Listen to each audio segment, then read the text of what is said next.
हमनी के सिनेमा के जो हीरो बा, हीरो ना विलन बा।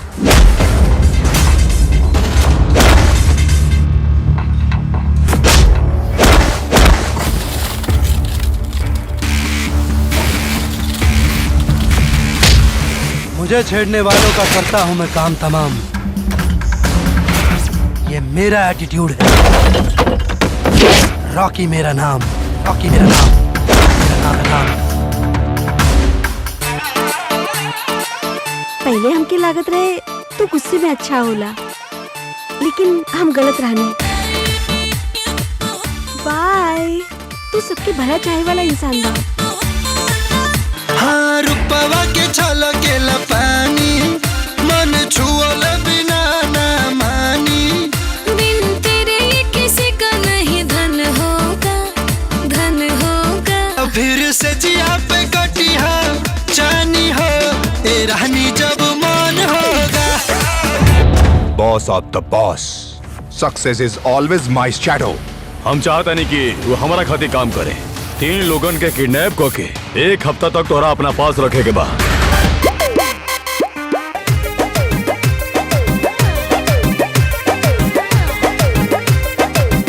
सच बतावा, तू एकरा से प्यार करेनी का? काहे तू हमरा आजू बाजू डोलेला, दिखेला टुकुर टुकुर नहीं बोलेला।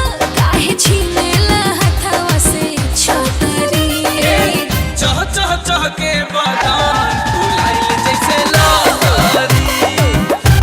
जनता तब बकरी है, ओकरा के घास खाए के होला।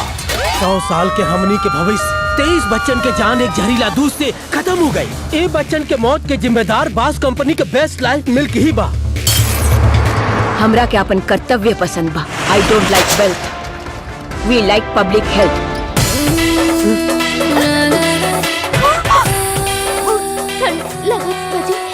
अब ये दोनों नई मेहमान के यहाँ? इतना कंफ्यूज भइला की जरूरत नहीं है। ये हमार बहिन हिया, वो एकर बहिन हिया। अच्छा, मेहनत से हम तो बनैले बानी अपन जवानी, अपन जवानी। पहला उठानी बा ए राजा जानी, कलमन मानी। हम भीतर के फीलिंग बताई कैसे, बताई कैसे।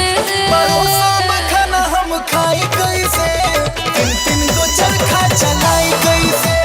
बॉस नेवर बेंड। बॉस से पंगा लेबे वाला आज तक जिंदा नहीं खे बचल। तहनी जैसन दरिंदन से लड़े खातिर हमार पति हमरा के एगो बेटा दिहल बा।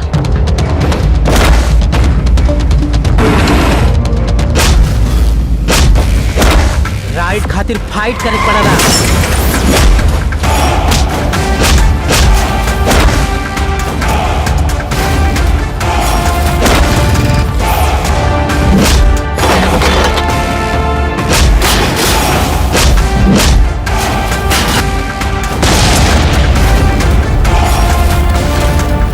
दूसरा की जिंदगी ना समझेला तो